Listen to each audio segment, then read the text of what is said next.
नमस्कार दोस्तों। महाशिवरात्रि क्यों मनाई जाती है और क्या महाशिवरात्रि की कथा है, इसी बारे में जानेंगे। इस साल महाशिवरात्रि 2025 26 फरवरी को है। तो चलिए महाशिवरात्रि की कहानी भी सुनते हैं और उसके बारे में जानते हैं। महाशिवरात्रि हिंदू धर्म का एक महत्वपूर्ण पर्व है जिसे भगवान शिव की आराधना के लिए मनाया जाता है। इस पावन दिन का धार्मिक, आध्यात्मिक और पौराणिक महत्व है।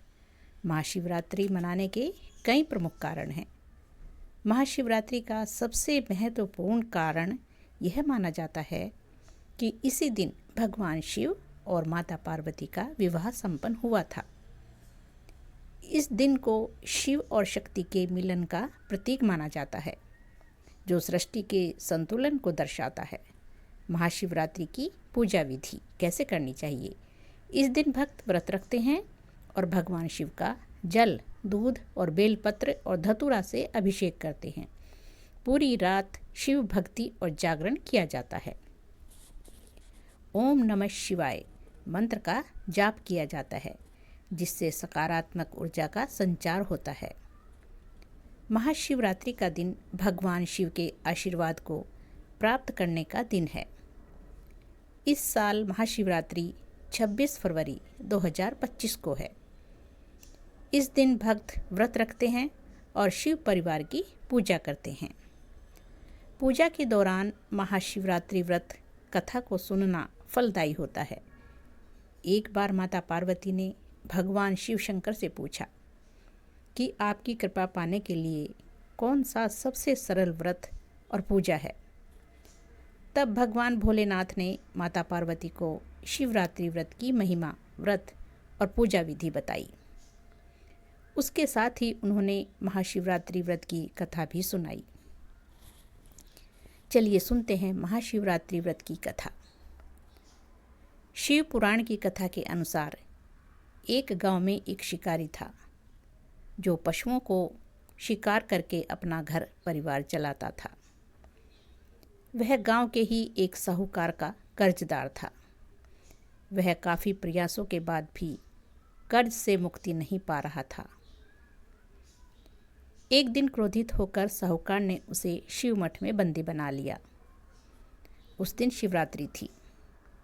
शिकारी ने उस दिन शिवरात्रि की कथा को सुना। शाम के समय में उसे साहूकार के सामने पेश किया गया तो शिकारी ने वचन दिया कि अगले दिन वह सभी कर्ज को चुकाकर मुक्त हो जाएगा। तब उसे साहूकार ने छोड़ दिया।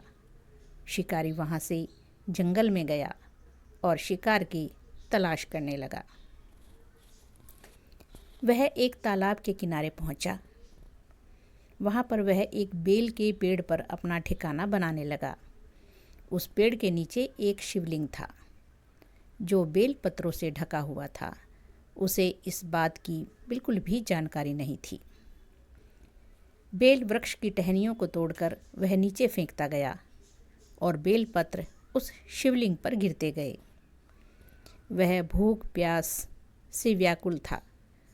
अनजाने में उससे शिव पूजा हो गई।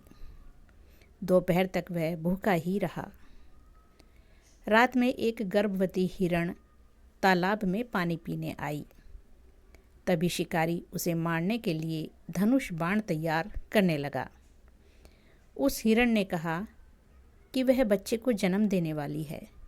तुम एक साथ 2 हत्या ना करो। बच्चे को जन्म देकर मैं तुम्हारे पास आ जाऊंगी, तब तुम मेरा शिकार कर लेना। यह सुनकर शिकारी ने उसे जाने दिया। कुछ देर बाद एक और हिरण आई तो शिकारी उसका शिकार करने को तैयार हो गया। तभी उस हिरणी ने भी कहा कि वह अभी ऋतु से मुक्त हुई है। वह अपने पति की तलाश कर रही है, क्योंकि वह काम के वशीभूत है। वह जल्दी ही अपने पति से मिलने के बाद शिकार के लिए उपस्थित हो जाएगी। शिकारी ने उसे भी छोड़ दिया। देर रात एक हिरण अपने बच्चों के साथ उस तालाब के पास आई। शिकार एक साथ कई शिकार देखकर खुश हो गया। वह शिकार करने के लिए तैयार हो गया। तभी हिरण ने कहा कि वे अपने बच्चों के साथ इनके पिता की तलाश कर रही है। जैसे ही वो मिल जाएंगे तो वह शिकार के लिए आ जाएगी। इस बार शिकारी उन्हें छोड़ना नहीं चाहता था, लेकिन उस हिरण ने शिकारी को उसके बच्चों का हवाला दिया। तो शिकारी ने उसे जाने दिया। अब शिकारी बेल वृक्ष पर बैठकर बेलपत्र तोड़कर नीचे फेंकता जा रहा था। अब सुबह होने ही वाली थी कि तभी वहाँ पर एक हिरण और आया। शिकारी उसे मारने के लिए तैयार हो गया, लेकिन हिरण ने कहा कि इससे पहले 3 हिरण और उनके बच्चों को तुमने मारा है तो उसे भी मार दो, क्योंकि उनका वियोग सहन नहीं होगा मुझसे। यदि उनको जीवन दान दिया है तो मुझे भी छोड़ दो।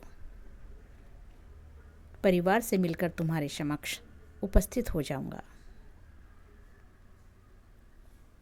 रात भर उपवास, रात्रि जागरण और अनजाने में बेलपत्र से शिवलिंग की पूजा के प्रभाव से शिकारी दयालु हो गया था।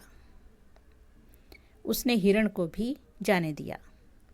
उसके मन में भक्ति की भावना प्रकट हो गई और वह पुराने कर्मों को सोचकर पश्चाताप करने लगा। तभी उसने देखा कि हिरण का पूरा परिवार शिकार के लिए उसके पास आ गया है। यह देखकर वह और करुणामय हो गया और रोने लगा। उस शिकारी ने हिरण परिवार को जीवन दान दे दिया और स्वयं हिंसा को छोड़कर दया के मार्ग पर चलने लगा। शिव कृपा से वह शिकारी तथा हिरण का परिवार मोक्ष को प्राप्त हुआ। महाशिवरात्रि का संदेश, क्या शिक्षा मिलती है हमें इससे? महाशिवरात्रि हमें यह सिखाती है कि जीवन में कितनी भी कठिनाइयाँ आएं, हमें शिव जी की तरह धैर्य और शांति बनाए रखनी चाहिए। यह पर्व आत्मशुद्धि, संयम और शक्ति का प्रतीक है। हर हर महादेव। दोस्तों, आप सभी को महाशिवरात्रि की शुभकामनाएं। हमेशा आप ऐसे ही खुश रहें, हंसते रहें और भगवान भोलेनाथ आपका हमेशा भला करें।